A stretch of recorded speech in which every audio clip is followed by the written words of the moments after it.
Donc, notre message d'aujourd'hui aura comme thème « Jésus-Christ est la solution ». Donc, Jésus est la solution. Vous savez, mes bien-aimés, quand on parle de Jésus, cela crée beaucoup de confusion et beaucoup de contradictions. Parce que Jésus est la solution de Dieu à tous les problèmes des hommes. Tout ce que l'homme a comme problème, la solution c'est Jésus. Mais comme les hommes ne comprennent vraiment pas bien la volonté de Dieu, c'est pourquoi cela les crée des problèmes. Donc quand on parle de Jésus, que Jésus est la solution, et Jésus devient un sujet de confusion et de contradiction. Parce que les gens n'arrivent pas vraiment à saisir pourquoi Jésus est la solution, comment Jésus peut être la solution. Qu'est-ce que Jésus peut apporter dans la vie de quelqu'un qui a faim? Qu'est-ce que Jésus peut apporter dans la vie de quelqu'un qui n'a pas de travail? Qu'est-ce que Jésus peut apporter dans la vie de quelqu'un qui souffre? C'est là qui crée un peu la confusion dans notre vie. Et cela n'a pas commencé seulement aujourd'hui. Toute la vie de Jésus, de sa naissance jusqu'à sa mort, il a toujours été un sujet qui divisait les gens. Donc Jésus a toujours divisé les gens. Même à son époque, les gens étaient divisés.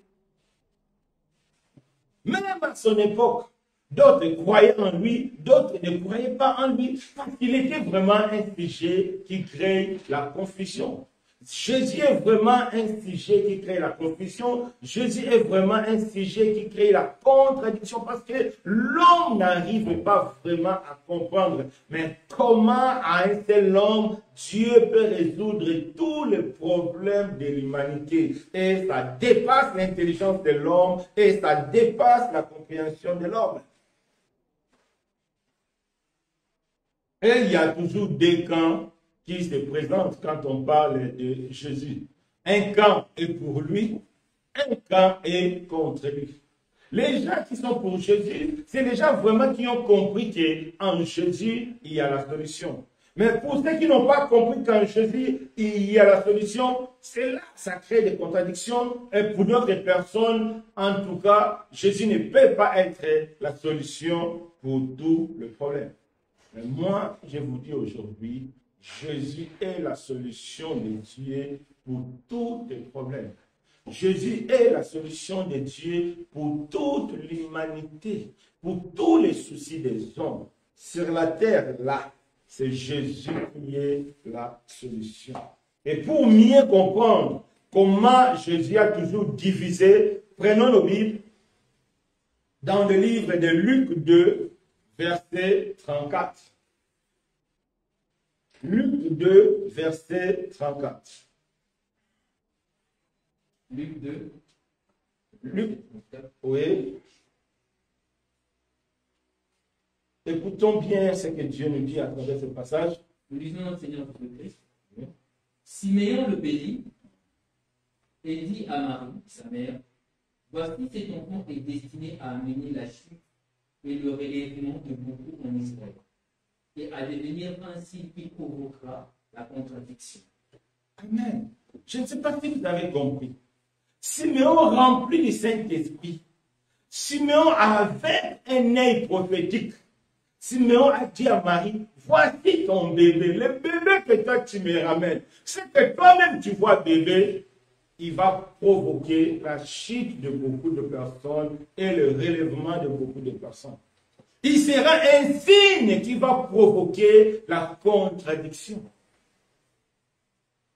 Donc, dès son enfance, quand il était bébé, Siméon, dans un œil prophétique, il avait déjà vu en Jésus ces deux aspects.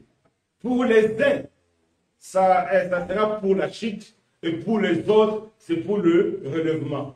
Pour les uns, c'est la solution, pour les autres, il n'est pas la solution. Quand il était encore bébé, Siméon a dit ainsi. Parce que Quand on parle de Jésus, c'est la confusion. Maintenant, la question est de savoir, mais pourquoi pour les uns, il est une solution, mais pourquoi pour les autres, il n'est pas une solution? La réponse est simple.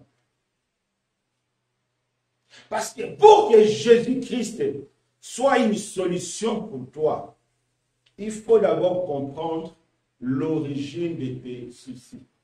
Tant que tu n'as pas compris l'origine de tes soucis, tant que tu n'as pas compris pourquoi le monde est ainsi, tant que tu n'as pas compris pourquoi il y a tant de bouleversements dans le monde, tu ne pourras jamais apprécier Jésus comme solution.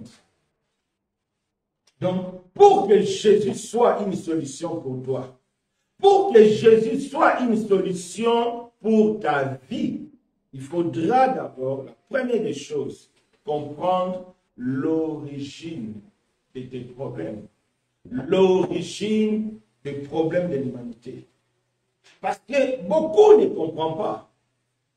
Il est vrai aujourd'hui, nous voyons qu'il y a des problèmes économiques, nous voyons des guerres, nous voyons comment les diables et les sorciers mélangent les gens, dérangent. Mais en réalité, l'origine de nos soucis, l'origine de nos problèmes, ce n'est pas des guerres que nous voyons. Des guerres que nous voyons, les problèmes économiques que nous avons, Corona qui vient nous mélanger là, ce n'est que des sous-problèmes. Le vrai problème de l'humanité, c'est les péchés. Tout ce que nous vivons aujourd'hui, c'est le péché. Tout ce qui nous dérange dans notre vie, l'origine, c'est le péché. Tant que l'homme n'a pas compris que l'origine des soucis de l'humanité, c'est le péché, il ne peut pas apprécier que Jésus est la solution. Pour lui, il va penser que non, un pays pauvre a besoin d'argent.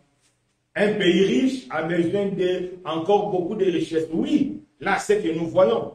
Mais si on veut sonder, si on veut retourner à l'origine, comment les choses se sont déroulées pour arriver jusqu'à maintenant, nous allons comprendre que tous nos soucis, c'est le péché. C'est le péché de l'homme qui a tout mélangé. C'est pourquoi Jésus est l'unique solution de Dieu pour nos problèmes. C'est pourquoi Jésus est l'unique solution de Dieu pour tes problèmes, pour tes soucis, pour tes désirs, pour tout ce que tu as, c'est Jésus qui est la solution. Parce que aujourd'hui, nous voyons des divisions dans nos familles. Aujourd'hui, il y a beaucoup de familles qui se déchirent.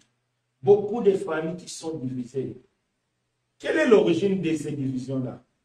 Ce n'est pas l'héritage. Ce n'est pas l'argent. C'est d'abord le péché. C'est le péché dans le cœur de l'homme qui crée des divisions. C'est le péché dans le cœur de l'homme qui crée des jalousies. C'est le péché dans le cœur de l'homme qui crée la haine. C'est le péché. La maladie que nous voyons, le maladie que nous voyons aujourd'hui, c'est le péché qui est à l'origine. Quand Dieu a créé l'homme à l'origine, il n'y avait pas toutes ces choses-là. La Bible dit tout ce que Dieu a créé était parfait. Mais c'est le péché qui est venu mélanger toutes ces choses. La pauvreté que nous voyons, aujourd'hui nous avons des pays riches, nous avons des pays pauvres, nous avons le racisme, les guerres que nous avons, c'est le péché, c'est la convoitise, c'est l'amour de l'argent. Les gens qui vendent des armes, les gens qui veulent les minéraux, c'est eux qui incitent des guerres de gauche à droite. Pourquoi? C'est le péché, c'est la convoitise, c'est le vol. C'est-à-dire tout ce que nous voyons comme problème, ce n'est que le péché. Et tout ce qui se passe aujourd'hui, ce n'est que les sous-problèmes, ce n'est que les conséquences du péché. Tant que nous n'analysons pas les choses de cette façon, Jésus-Christ ne pourra pas être notre solution. Tant que tu ne vois pas que le monde, les soucis de ce monde, c'est le péché. Tant que tu ne vois pas que dans ta vie, le premier problème à résoudre, c'est le péché, Jésus ne pourra pas être ta solution. C'est pourquoi beaucoup rejettent Jésus, parce que beaucoup ne voient pas l'aspect du péché, parce que beaucoup ne comprennent pas que c'est le péché qui a tout mélangé, parce que beaucoup ne comprennent pas que c'est le péché qui crée la haine, c'est le péché qui crée la jalousie, c'est le péché qui crée les racismes, c'est le péché qui crée des divorces, c'est le péché qui crée l'infidélité. Tout, c'est le péché qui mélange tout ça. C'est pourquoi aujourd'hui, on est arrivé à ce point. Il y a des gens qui changent de pays, qui voyagent, qui prennent des risques énormes en prenant des bateaux pour aller en Europe. Tout ça, c'est la conséquence du péché. Parce que le péché a créé le vol dans nos pays. Le péché a créé tout ça. C'est la conséquence. C'est pourquoi, mes bien-aimés, Dieu veut nous parler aujourd'hui. Que nous devons fixer nos regards sur Jésus. C'est lui qui est la solution. Mais, premièrement, nous devons admettre que c'est le péché qui est à l'origine. Tant qu'on n'a pas accepté que c'est le péché qui est à l'origine de tous les désordres, de tous les bouleversements que nous voyons, Jésus ne pourra pas être la solution pour nous. Jésus ne peut être la solution que si l'homme accepte que c'est le péché qui est à l'origine. Sinon, ça va créer la contradiction. C'est pourquoi vous voyez, ou bien nous voyons des personnes qui ont beaucoup de soucis. Peut-être il vous est déjà arrivé de rendre visite à quelqu'un qui a trop de soucis, qui a beaucoup de problèmes. Si tu veux parler de Jésus, la personne va dire que oui, je sais bien, mais toi, tu ne comprends pas vraiment mon problème. Je n'ai pas besoin de la prière maintenant. J'ai besoin de l'argent. Je n'ai pas besoin de Jésus maintenant. J'ai besoin de travail. Je n'ai pas besoin de Jésus. Maintenant, je vais me marier. Donc, pourquoi les gens ne voient pas Jésus comme la solution? C'est le péché qui fait ça. C'est le péché qui mélange. C'est le péché qui pousse l'homme à vouloir créer lui-même ses propres solutions. Si nous comprenons que si le monde est arrivé à ce niveau, si le monde est arrivé à ce stade, c'est bel et bien le péché qui est à l'origine. Là, on peut bien se rapprocher de Jésus et Jésus sera notre solution. C'est très important. Il est vrai pour beaucoup de personnes peuvent bien me dire, oui, frère Alain, tu as dit que c'est le péché. Oui, c'est le péché. Mais concrètement, moi j'ai besoin de travailler. Concrètement, moi j'ai besoin de manger. Concrètement, moi j'ai besoin de vivre en paix. Comment Jésus peut être la solution? Peut-être c'est ce que nous entendons, nous tous, de voir comment Jésus peut être la solution pour mon avenir. Comment Jésus peut être la solution pour mes soucis. C'est très important. Donc, nous allons prendre nos Bibles. Que chacun de nous prenne sa Bible. Dans le livre, que chacun de nous prenne sa Bible. Dans le livre de Jean 10, verset 9. Jean 10, verset 9. Que chacun de nous prenne sa Bible, c'est important parce que ce passage est vraiment capital qui nous montre que c'est Jésus qui est tout. C'est Jésus qui est la solution à tout. Jean 10, verset 9. Si on peut lire. Jean 10, le verset 9. Je suis la porte. Si quelqu'un entre par moi, il sera sauvé. Il entrera et il sortira. Et il trouvera le pâturage. Qu'est-ce que la Bible dit? Je suis la sortie chez toi. Qu'est-ce qu'ils ont dit? Je suis la porte. Je suis la porte. Donc, Jésus est la porte. Et qu'est-ce que la Bible dit? Si quelqu'un entre par cette porte, il sera sauvé. Il entrera, il sortira. Et à la sortie, il trouvera quoi? Le pâturage. Le pâturage, c'est quoi? Le pâturage, C'est un lieu paisible, là où il y a de l'herbe pour le brebis. C'est là où le brebis mange. C'est un lieu paisible. Là aussi, les brebis sont là, ils trouvent quelque chose à manger. Mais Jésus nous dit, pour que tu puisses trouver le pâturage en lui, il faut d'abord entrer par la porte. Il faut d'abord entrer dans sa vie. Lui, il est la porte. Quand tu entres, il te sauve. Une fois que tu es sauvé, et là, tu trouveras le pâturage. Là, tu trouveras la solution. Là, tu trouveras une vie paisible. Parce que c'est lui qui est la porte. En dehors de Jésus, il n'y en a pas d'autre porte. C'est lui qui entre par Jésus. Première action, Jésus les sauve. Pourquoi Jésus nous sauve? C'est par rapport au péché. Jésus nous sauve d'abord par rapport au péché. Donc nous avons compris que la solution de Jésus, pour que Jésus soit la solution, pour que Jésus soit ton pâturage, pour que Jésus soit ce lieu paisible, il faudra d'abord que tu déposes sur lui tes péchés. Il faudra d'abord que tu te décharges sur lui. Il faudra d'abord qu'il te sauve. Tant que tu n'es pas sauvé, Jésus n'est pas la solution. C'est pourquoi vous voyez aujourd'hui sur Internet, parce que maintenant tout est sur Internet, vous voyez beaucoup de témoignages négatifs sur les églises. Ah, j'étais parti là-bas, je n'ai rien eu, on m'a escroqué. Parce que toi, tu es venu chercher l'argent. Toi, tu es venu chercher le mariage. Toi, tu es venu chercher la bénédiction. Non, non, Jésus ne donne pas la bénédiction. Jésus ne donne pas le mariage. Jésus commence d'abord par te sauver. Jésus commence d'abord par enlever le péché. Parce que Jésus sait que si tu as le péché en toi, quel que soit tout ce qu'il va te donner, tu ne vas pas vraiment jouir. Parce que tôt ou tard, tu vas te retrouver dans des difficultés, peut-être des difficultés éternelles. C'est pourquoi Jésus commence d'abord par nous sauver. Jésus commence d'abord par enlever le péché, la racine du péché. Parce que c'est le péché qui pose problème. C'est le péché qui pose problème. Si le monde est tel que nous voyons aujourd'hui, avec des guerres, si le racisme est là, s'il y a des divisions, s'il y a des divorces, tout ce que toi tu as comme problème, l'origine, c'est le péché. Le péché d'Adam et Ève.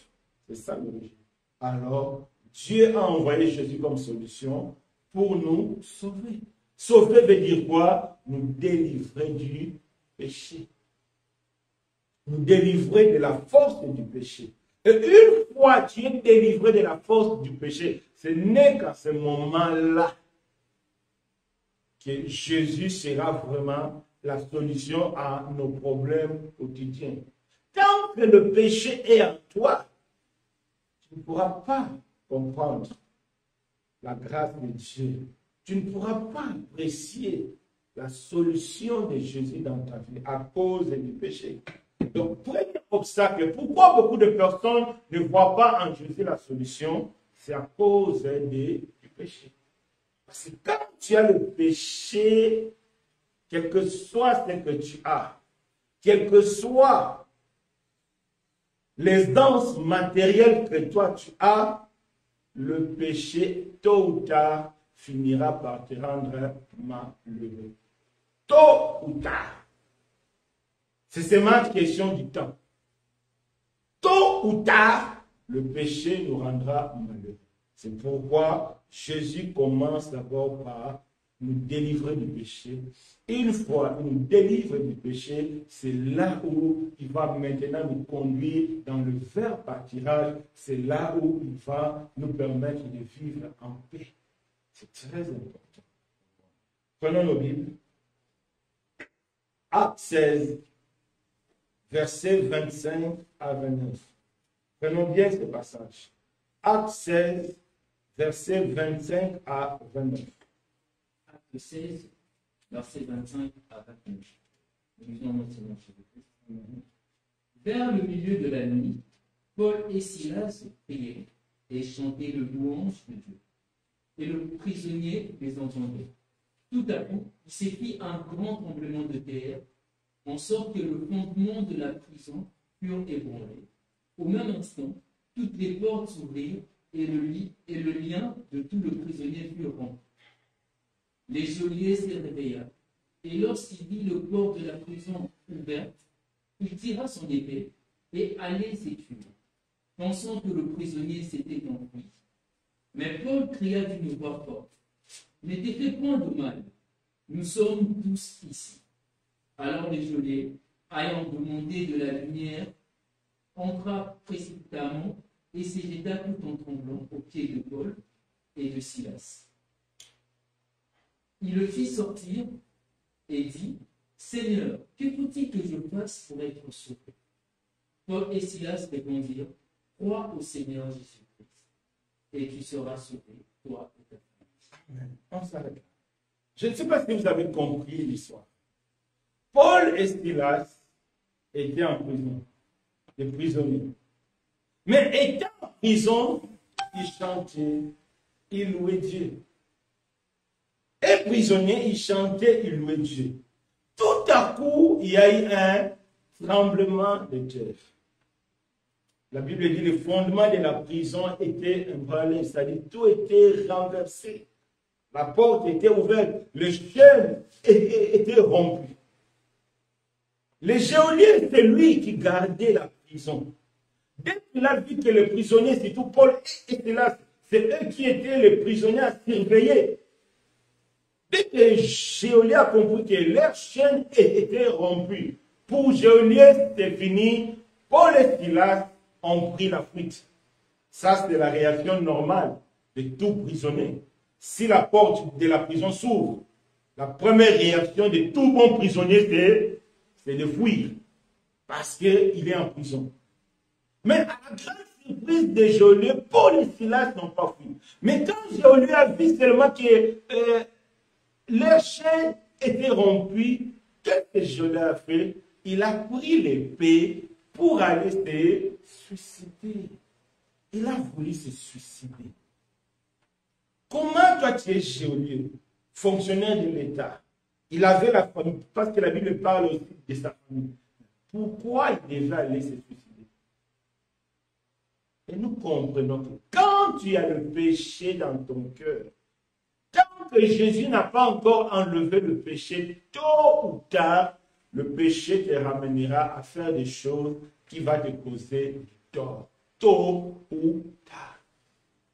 On voit geôlier qui a voulu se suicider. Paul a dit non, geôlier ne te dérange pas, on n'a pas fui. Il était étonné. Oh, mais comment Paul et Silas n'ont pas fui?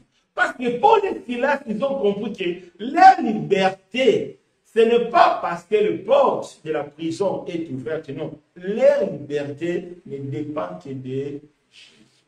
C'est pourquoi Paul et Silas n'étaient pas pressés de fuir. Parce que Paul et Silas, ils comptaient sur Jésus. Quand tu comptes sur Jésus, tu n'as pas besoin de temps et de circonstances. Tu n'as besoin que de la grâce de Jésus. Paul et Silas n'ont pas cherché à fuir. Ils ont dit à Geôlier, il ne faut pas te faire du mal. Nous sommes là. Geôlier était dépassé. Tout en tremblant, maintenant il a dit, qu'est-ce que je peux faire pour être sauvé? On l'a dit non, crois en Jésus qui sera sauvé, toi et ta famille. Cet exemple, ce passage nous ramène maintenant à comprendre ce qui se passe dans la vie. Surtout en Europe. Des fois, ça nous dépasse de voir un riche se suicider. Toi-même, tu es là, tu n'as rien à manger. Tout peut passer dans ta tête, sauf se suicider. Mais lui qui a des millions, la fois passée, on avait vu aux États-Unis, les riches qui y est parti mitrailler, et puis c'est-à-dire les gens se demandent comment un riche peut se suicider. Comment un grand patron peut se suicider? Et on a compris maintenant que les gens se suicident. Non pas parce qu'ils ne veulent pas vivre, non. Les gens se suicident, c'est à cause du péché, le cœur. Quand Satan mine le cœur par le péché, il te pousse à commettre l'irréparable. C'est le péché. On est lié, on est esclave du diable. Et le diable nous rend mal à l'aise. Ça nous rend malheureux. Tu écoutes l'histoire des gens qui se suicident. Peut-être il a 10 millions, il a fait une perte de 5 millions, il se suicide. Au moins, il a 5 millions. Mais il voit que les 5 millions là, ça ne suffit plus. Pourquoi? Ce n'est pas que l'argent est peu, non. C'est le péché qui mine les cœurs. C'est le péché qui nous rend malheureux. C'est le péché qui rend l'homme malheureux. C'est pourquoi les gens se suicident. Quand vous voyez quelqu'un se suicider, dites-toi que c'est le péché qui l'a conduit à se suicider. Parce que les diables se saisissent de ça dans notre vie pour nous ramener à commettre l'irréparable. C'est ça. Comment expliquer les gens divorcent? Les gens passent tout ce temps à se préparer pour le mariage. On a fait des invitations, on a invité. Les gens sont heureux les jours du mariage, mais après quelques mois, après quelques années, les gens divorcent. Pourquoi les gens divorcent? Pourquoi les séparations? Et pourtant, tu étais très joyeux, tu étais très contente pour le mariage. Mais au bout d'un certain temps, le mariage est devenu aigre. Pourquoi le mariage devient aigre? Tout simplement, c'est le cœur. Tout vient du cœur. Quand le cœur est miné par le péché, tôt ou tard, tu verras que dans la vie, rien ne te suffit. Tu vas comprendre que rien, c'est pourquoi les gens se suicident. Toi, tu ne vas pas comprendre comment une telle femme, elle a laissé un homme riche pour aller ailleurs. Tu te demandes pourquoi. C'est tout simplement, c'est le péché. Quand le péché mine le cœur, l'homme ne réfléchit plus. Des fois, on ne comprend pas. La fois passée, j'ai regardé un milliardaire nigérien. Sa femme est haut placée, si c'est directrice ou PDG d'une société pétrolière. Mais quand tu vois même sa femme d'une manière physique, mais le monsieur est parti sortir avec une fillette de 20 ans et la fillette l'a tué. C'est-à-dire quand on montre la fillette, quand on montre la femme, quand on montre ce que le monsieur a, ce que la femme a, on se demande qu'est-ce qui ne va pas dans la tête du monsieur. Aujourd'hui, nous comprenons que c'est le péché qui pousse l'homme à commettre l'irréparable. C'est le péché qui nous fait des fois savoir que la vie là ne vaut rien. Vaut mieux aller boire, aller fumer pour oublier. Et pourtant, ce n'est pas la solution. Après l'alcool, les péchés, les soucis n'ont pas changé. Rien n'a bougé, sauf même que ta poche qui a perdu de l'argent. On voit la réaction du péché dans la vie. C'est le péché qui nous pousse à commettre toutes les bêtises que nous voyons. Et après, on regrette. Et après, on se dit, si je savais, je n'allais pas faire ça. Si c'était à refaire, je ne veux plus refaire. Malheureusement, c'est déjà fait. Le monde ne peut plus. C'est-à-dire, quand le péché est au cœur de ta vie, tôt ou tard, il te rendra malheureux. Si ce n'est pas sur la terre, malheureusement, ça sera éternellement au ciel. Tôt ou tard. Ce n'est que question du temps. Il n'y en a pas même à discuter. Ce n'est que question du temps. Donc, si le péché t'a raté sur la terre, te rendre malheureux, il ne te ratera pas au ciel. le péché te rendra malheureux et éternellement. C'est pourquoi Jésus, il commence d'abord par résoudre le problème du péché dans la vie d'un homme. Une fois le péché est enlevé dans la vie d'un homme, c'est là où tu vas apprécier le goût de la vie. C'est là où tu vas apprécier. Vous allez voir des frères et des sœurs, même si matériellement ils n'ont rien, mais si tu le vois, tu te rends compte qu'il est en paix. La paix que toi tu n'as pas là, en tout cas moi je l'ai expérimenté. Quand on était encore des païens, il y avait des frères ici, surtout un frère là, Daniel Katerika. Donc, quand je le voyais, il était tellement en paix, il était tellement à l'aise. Parce que Jésus avait mis la vraie joie de la vie, ce n'est pas l'argent. Si l'argent donnait la vraie joie, on n'allait pas avoir des milliardaires qui se suicident. Si un homme pouvait donner la vraie joie, on n'allait pas avoir des divorces. On n'allait pas avoir de l'infidélité. Si les liens familiaux donnaient la paix, on n'allait pas avoir des familles qui se divisent, des familles qui se déchirent. Non, non, non. C'est Jésus dans notre cœur qui rend la vie en paix, qui rend la vie paisible. C'est pourquoi la Bible dit, quand tu entres par Jésus, tu sors sauvé et tu vas trouver le pâturage. C'est quand Jésus ôte le péché. C'est pourquoi la Bible dit, voici l'agneau de Dieu qui ôte le péché. Une fois Jésus a ôté le péché dans le cœur de l'homme, c'est là où tu vas vivre. Sinon, tu seras malheureux. Si je peux prendre l'exemple de notre pays, Kinshasa, il paraît aujourd'hui ce qu'on entend. Aujourd'hui, dans nos ensembles à Kinshasa, dans certains ensembles, parce qu'on ne peut pas généraliser, il y a des gens qui s'empoisonnent, des chrétiens qui s'empoisonnent. Donc, la jalousie, la haine est entrée dans les ensembles.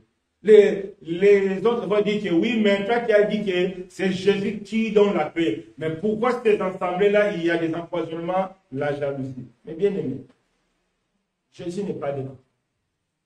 Jésus n'est pas dedans. Quand tu es quelque part, tu vois il y a la haine. Quand tu es quelque part, tu vois il y a la jalousie.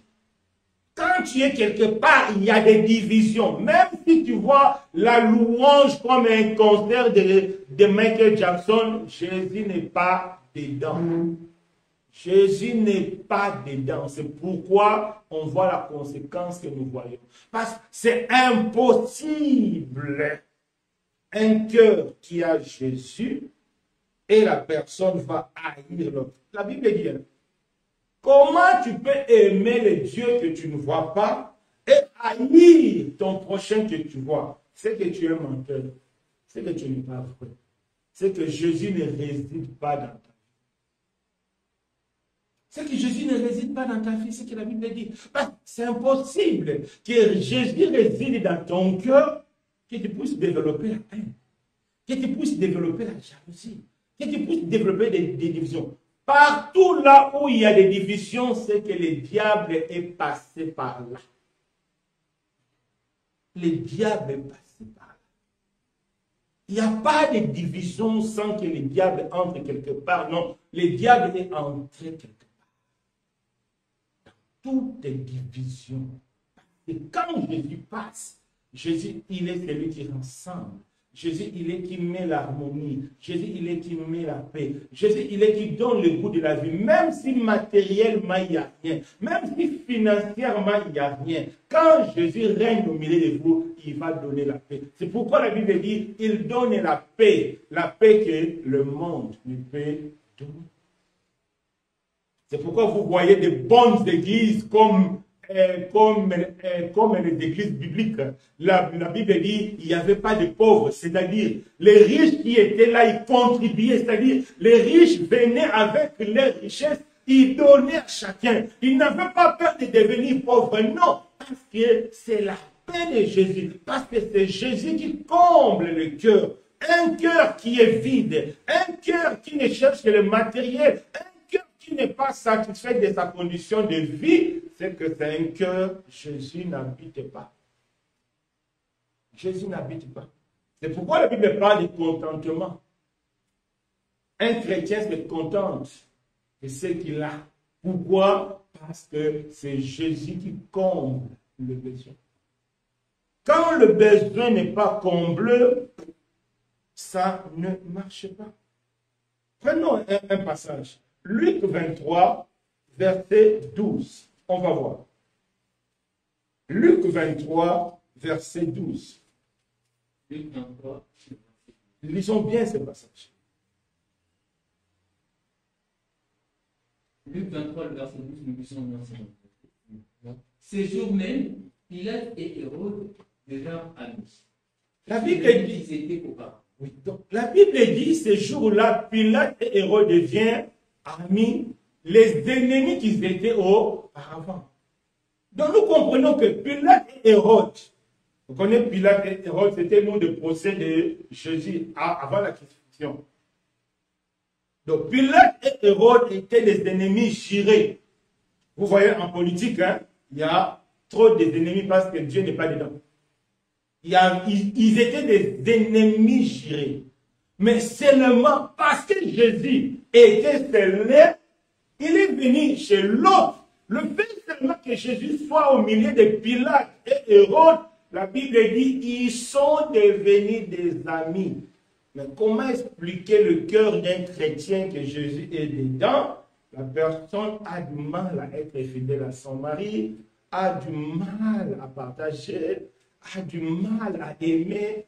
On va jusqu'à empoisonner les gens, on va jusqu'à développer la haine, on va jusqu'à c'est-à-dire à faire grandir la jalousie dans notre cœur.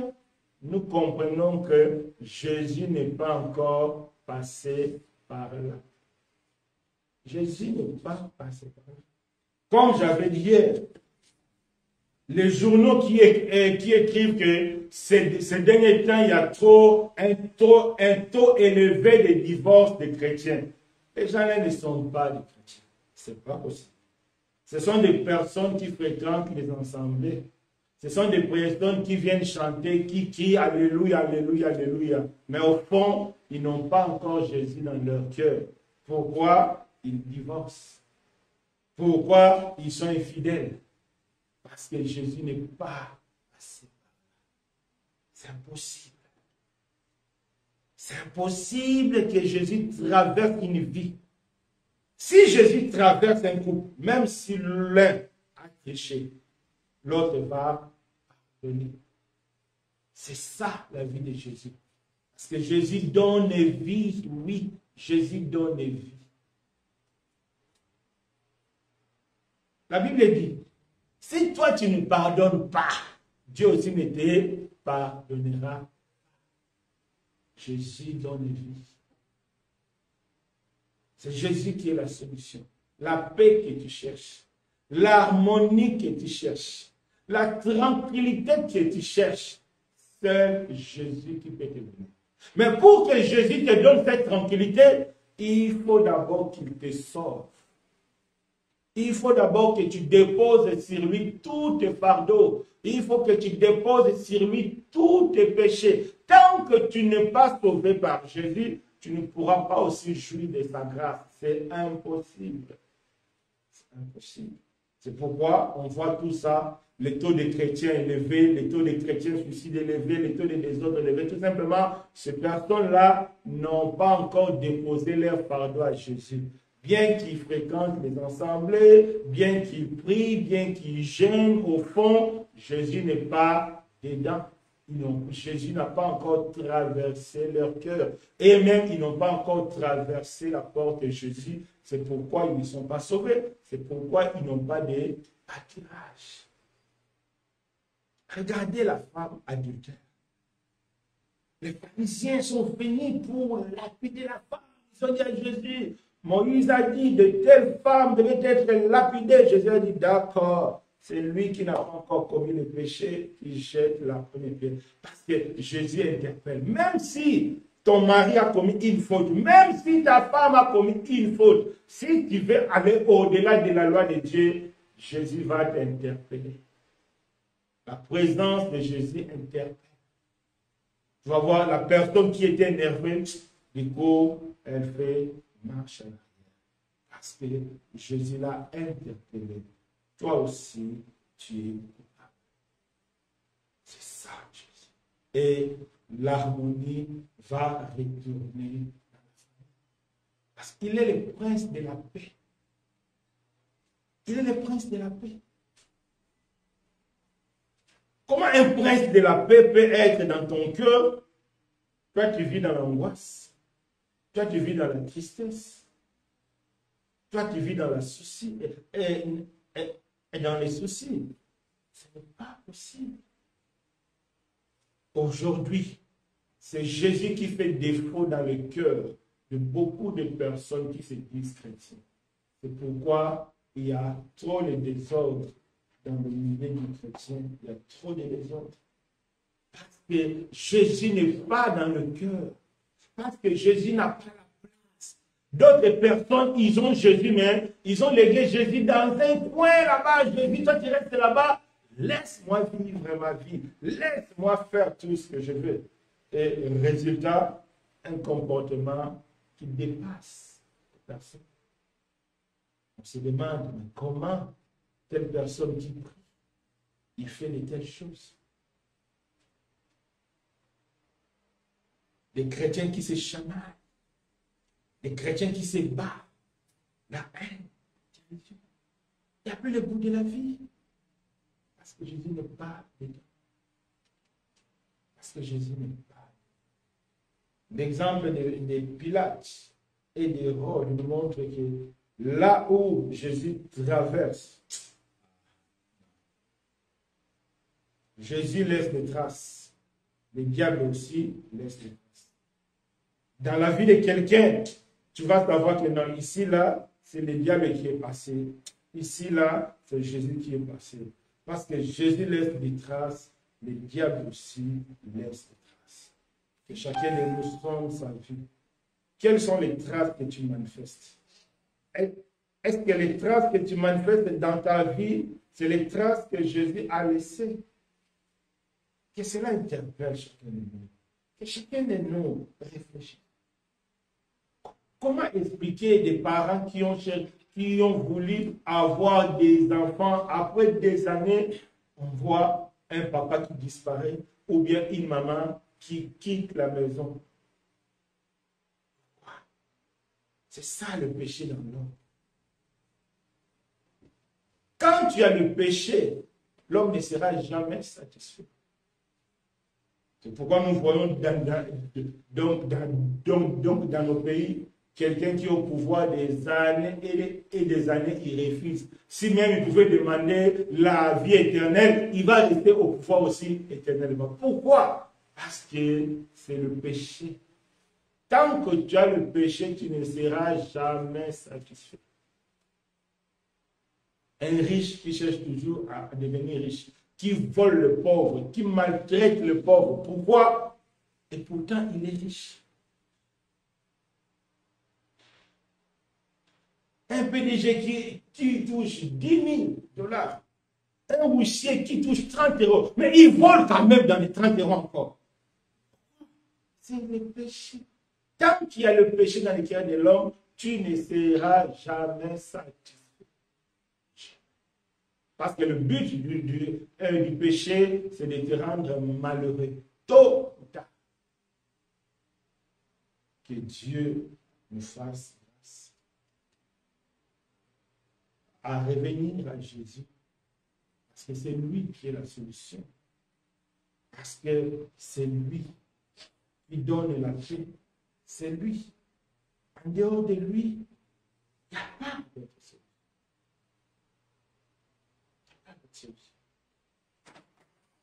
Si quelqu'un te dit que viens à Jésus, Jésus va te rendre riche, c'est faux. Jésus va te rendre millionnaire, c'est faux. La Bible ne nous a pas dit ça. Mais viens en Jésus, tu auras la paix. La paix que le monde ne peut te donner. La joie que le monde ne peut te donner. Même le milliard ne peut pas te donner. Dis-moi, on a tous suivi les informations.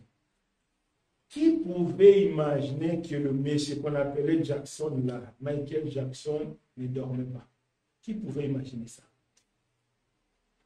Quand Jackson venait dans un pays, et le président, tout le monde voulait toucher Jackson. Tout le monde, tout le monde.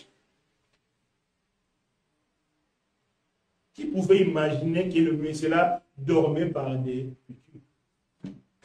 Donc, pour te dire que le matériel de la terre ne peut jamais rendre une personne heureuse.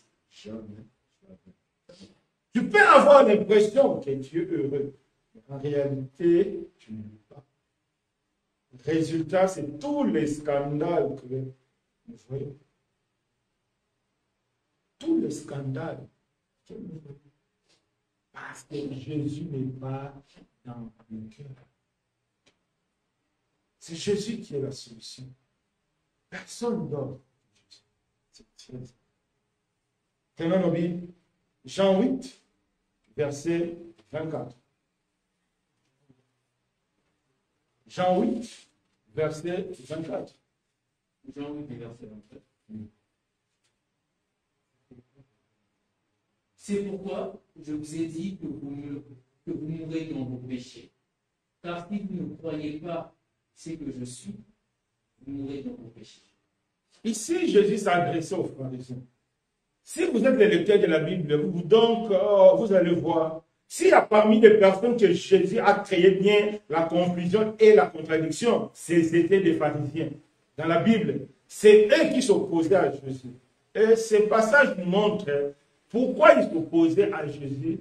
Parce qu'ils étaient toujours dans le péché. C'est pourquoi Jésus leur a dit, si vous ne croyez pas à moi, vous allez mourir dans vos péchés. La confusion des pharisiens était là, c'était le péché qui était en nous. Le péché engendre la mort spirituelle, pas la mort physique. Tout le monde presque passera, bon, pas tout le monde, mais presque tout le monde passera par la mort. Et non, elle passera par la mort physique, mais c'est la mort spirituelle qui est à craindre. Parce que le vrai désir de tout homme, ce n'est pas d'être un roi sur cette terre, ce n'est pas d'être riche sur la terre. Le vrai désir de tout homme, c'est de vivre éternellement. De vivre éternellement. Or, si cette terre, c'est impossible. On ne peut pas vivre éternellement. On peut vivre éternellement que dans la présence du Seigneur. Alors, si Jésus n'a pas réparé le problème du péché qui est dans ton cœur, tu ne pourras pas vivre éternellement. Tu seras malheureux. Éternellement malheureux. C'est pourquoi Dieu a envoyé Jésus. Pour que nous ne soyons plus de malheureux. Pour que nous ne soyons pas de malheureux éternellement. Jésus est la solution pour notre vie éternelle. En dehors de Jésus, il n'y a point de solution.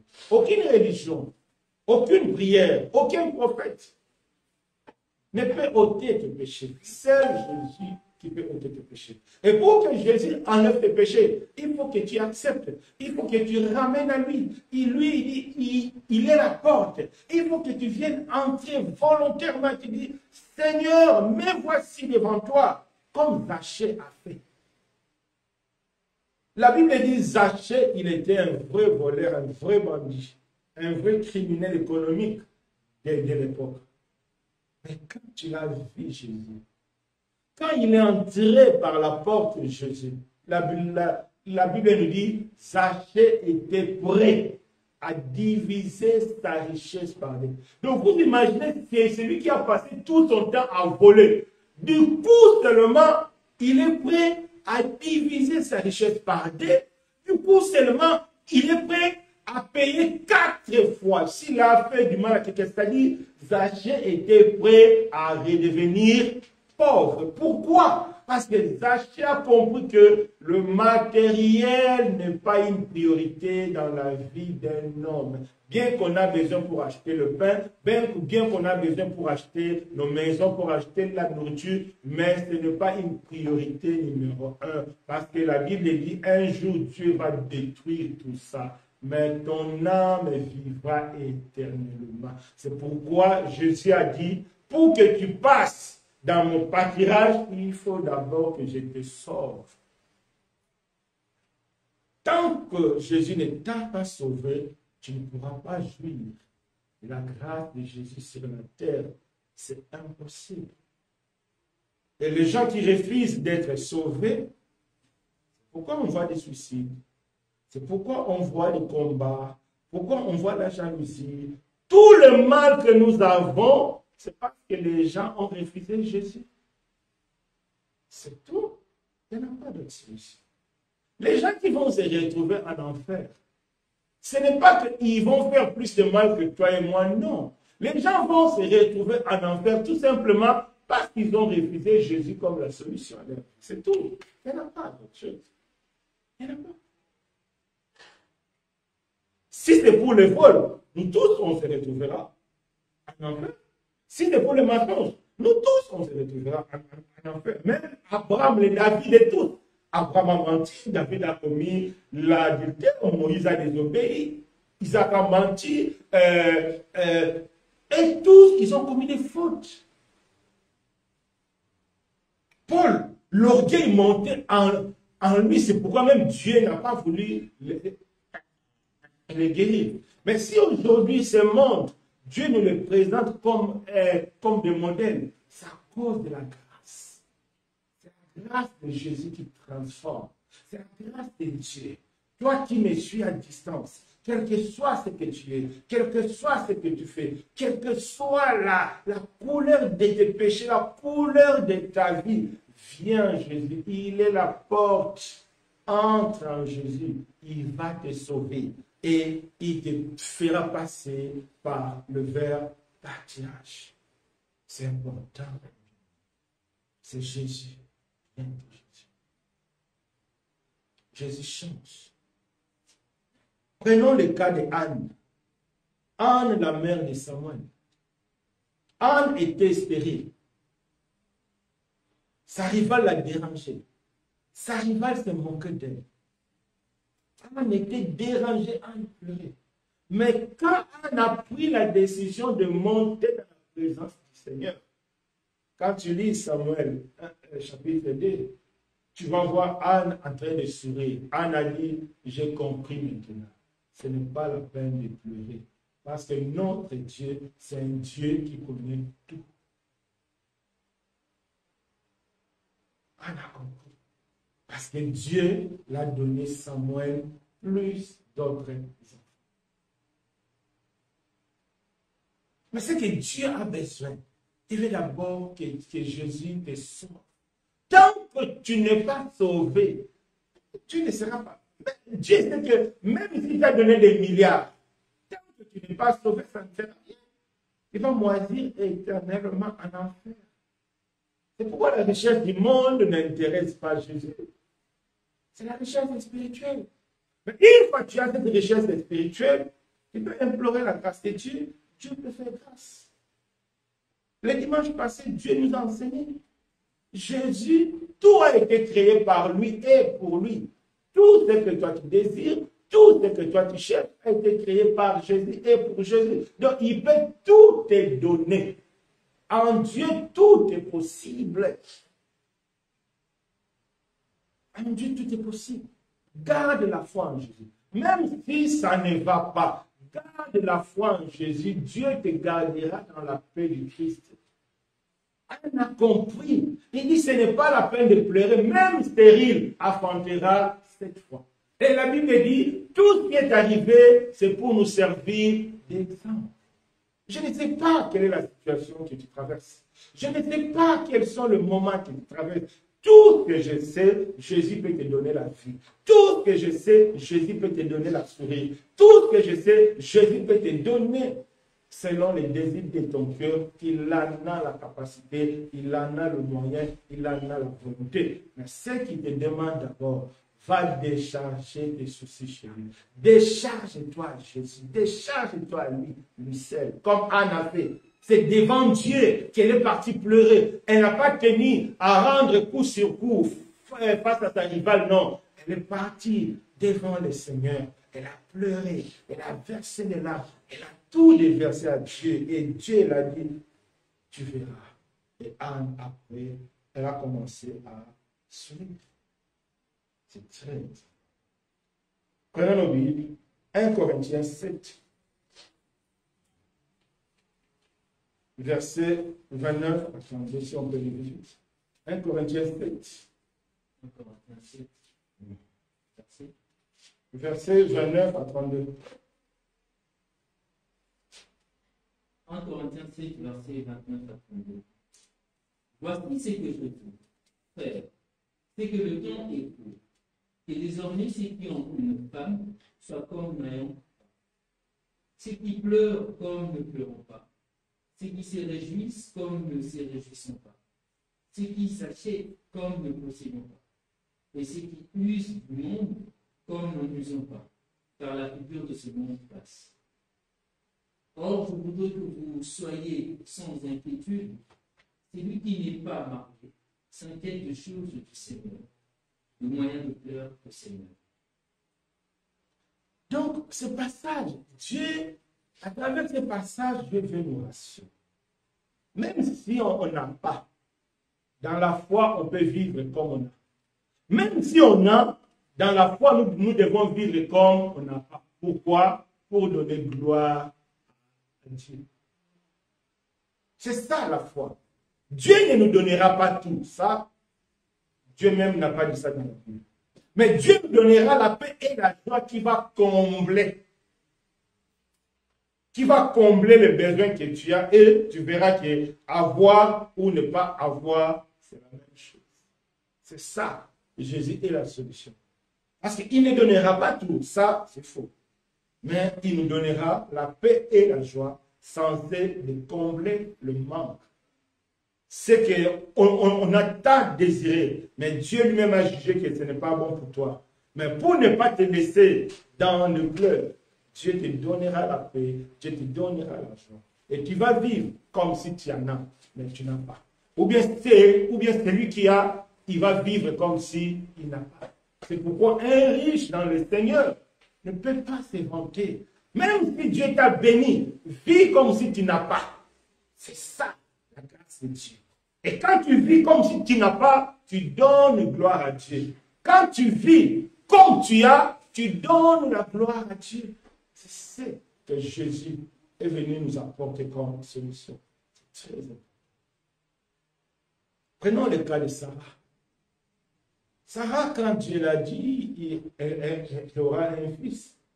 La Bible dit Sarah a ri. Pourquoi Sarah a ri? Parce que, humainement parlant, médicalement parlant, elle était hors série, hors norme. Humainement, elle ne pouvait plus avoir des enfants. Ça, c'est la loi de la nature. Parce que Dieu a promis, la Bible dit, Sarah a eu Isaac, que nous connaissons aujourd'hui. À travers l'exemple de Sarah, Dieu veut nous donner une leçon très importante de la résurrection. Si Jésus est ressuscité, ce n'est pas seulement pour nous donner la vie éternelle. Jésus est ressuscité aussi pour rendre toutes les choses possibles dans notre vie. Est-ce que vous croyez à cela? Est-ce que vous croyez à cela? La résurrection, c'est pour donner donc pour rendre toutes les choses possibles. Parce que la mort, c'est l'ennemi qu'aucun homme ne peut vaincre.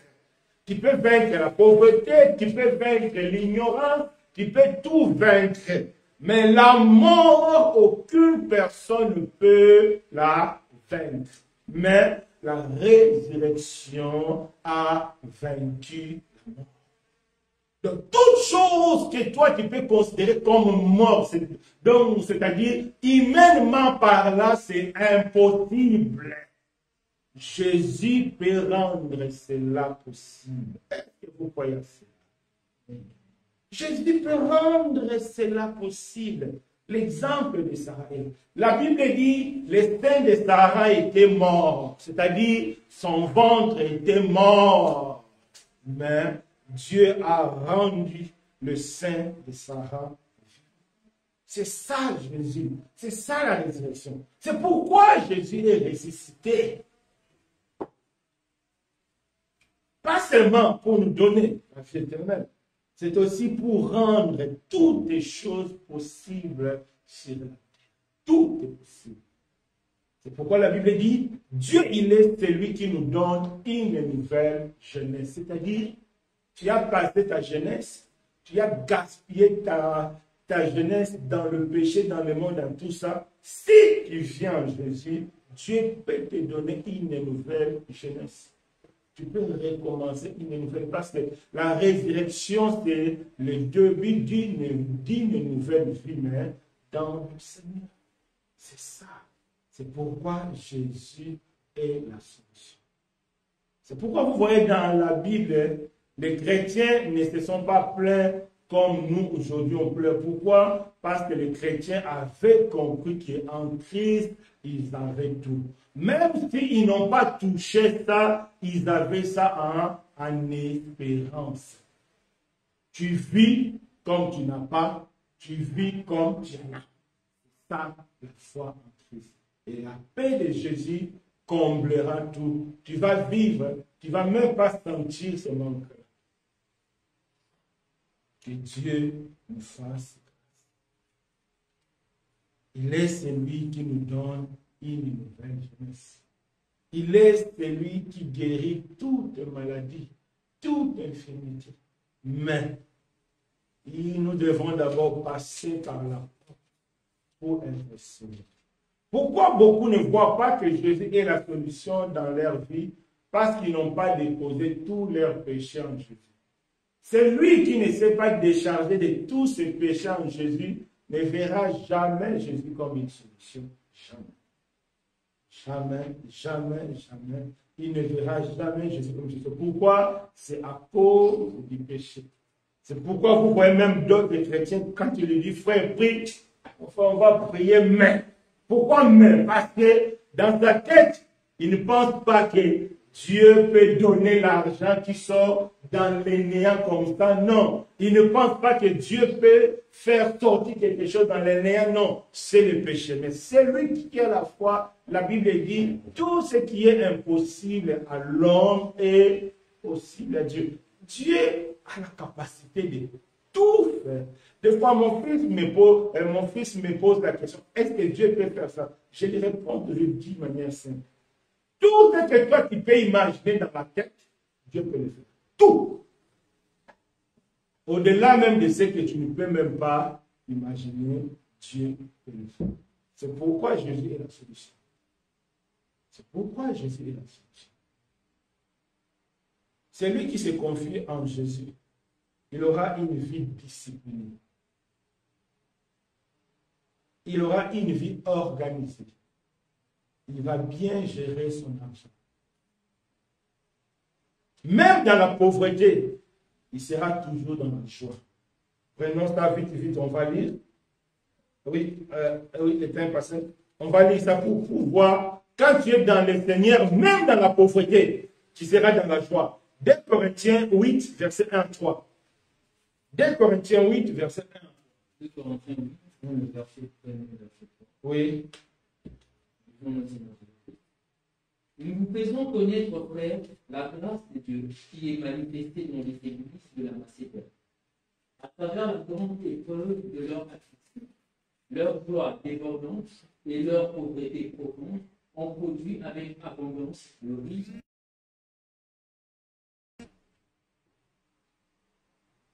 Oui, tu répètes, Je reprends la lecture. Non. 2 Corinthiens 8, verset 1, verset 3. Nous faisons connaître, frères, la grâce de Dieu qui s'est manifestée dans les églises de la Macédoine, à travers la grande épreuve de leur affliction. Leur joie débordante et leur pauvreté profonde ont produit avec abondance de riches libéralités de leur part. Oui. Ici, Dieu nous montre que l'église de Macédoine, le frère était pauvre matériellement. Non pas seulement ils étaient pauvres, mais ils vivaient aussi dans un moment de crise, de tribulation. Mais la Bible dit, à cause de la grâce de Dieu, je pense qu'on a déjà vu ça, à cause de la grâce de Dieu, ils ont fait une collection, c'est-à-dire une collecte énorme. Donc, ils ont donné aux autres frères qui étaient dans le besoin. Et aussi, ils étaient dans le besoin. Mais à cause de la grâce de Dieu, ils n'ont pas regardé leur pauvreté. La Bible dit, leur pauvreté a créé des riches libéralités. Pourquoi? Parce qu'ils étaient dans le Seigneur. Et là, on voit l'accomplissement de ce que Paul a dit. Vis comme tu as, vis comme tu n'as pas, c'est la même chose. Quand on se repose dans la grâce du Seigneur. Maintenant, nous avons compris pourquoi beaucoup de chrétiens pleurent, pourquoi beaucoup de chrétiens se lamentent, parce qu'ils ne laissent pas Jésus comme base dans leur vie. Quand Jésus est comme base dans ta vie, tu n'auras pas tout, mais tu auras la solution dans sa grâce, de vivre en paix comme tu en as, de vivre en paix comme tu n'en as pas, mais c'est lui qui va combler ses désirs. Pour terminer, j'aimerais ajouter quelque chose.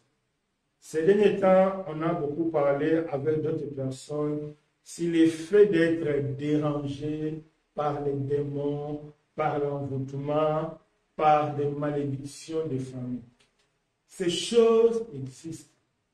On ne peut pas les nier. Mais la solution, c'est Jésus. Venez d'abord à Jésus. Venez déposer vos fardeaux à Jésus. Venez donner votre vie à Jésus. Et c'est Jésus qui va veiller sur vous. Le jeûne et prière ne veille pas sur toi. Non.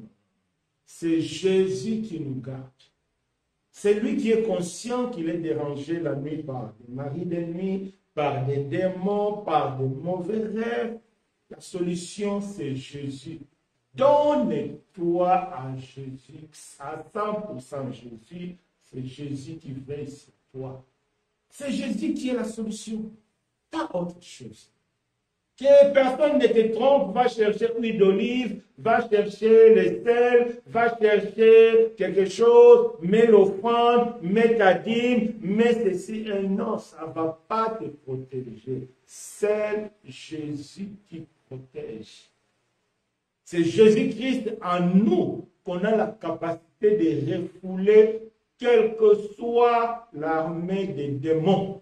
Au nom de Jésus, on a la capacité de vaincre. La Bible dit, il nous a donné la capacité, le pouvoir de marcher sur les serpents, le pouvoir de marcher sur les scorpions, le pouvoir de marcher sur toute puissance de l'ennemi. Et rien ne pourra nous nuire. Donc, retournons à Jésus. Si tu es conscient que tu es encore dans le péché, tu es encore dans le monde, Dieu t'appelle à venir à Jésus. Si tu es conscient que tu as du mal à pardonner, tu as du mal à vivre avec les autres, tu as encore la haine, tu as encore la jalousie, tu as encore peut-être, il y a des frères ou bien des sœurs mariés qui sont infidèles, il y a des frères ou des sœurs mariés qui veulent divorcer parce que l'autre n'a plus de travail, parce que l'autre n'a plus d'argent. C'est le péché qui fait ça. Viens en Jésus. Il sera comblé. Viens en Jésus. Tu auras la paix. Élèvons-nous. Éternel Dieu des armées, merci pour ta grâce. Merci pour tes bienfaits. À travers ce moment, tu nous as montré que c'est Jésus qui est la solution, c'est Jésus qui est la réponse. En dehors de lui, il n'y a rien. Je t'en supplie, mon Dieu. Je t'en supplie, mon roi. Je t'en supplie, le puissant de Jacob, fais-nous grâce. Si encore parmi nous, ceux qui n'ont pas encore donné leur vie à Jésus, fais grâce. Convainc-le du péché, de justice et de jugement, afin qu'ils donnent leur vie à Jésus pour qu'ils soient sauvés, pour que Jésus leur donne le pâturage, parce que la Bible dit, il est la porte, c'est lui qui entre, il sera sauvé et il trouvera le pâturage à la sortie. Grand Dieu, fais-nous grâce. accorde-nous la force de s'attacher à Jésus. Nous avons besoin de toi. Au nom puissant de Jésus-Christ. Amen. Que Dieu nous bénisse. Pour des personnes qui sont en ligne, on s'excuse un peu pour ce petit débordement de 10 minutes. Donc, on se verra le mardi pour l'étude biblique, le jeudi pour l'intercession, le samedi pour le partage biblique et le dimanche pour le culte. En tout cas, je vous encourage, mes bien-aimés, à lire la Bible, à chercher Jésus de tout notre cœur, parce que c'est lui qui est la solution. En dehors de lui, il n'y a point de solution. Que Dieu nous bénisse.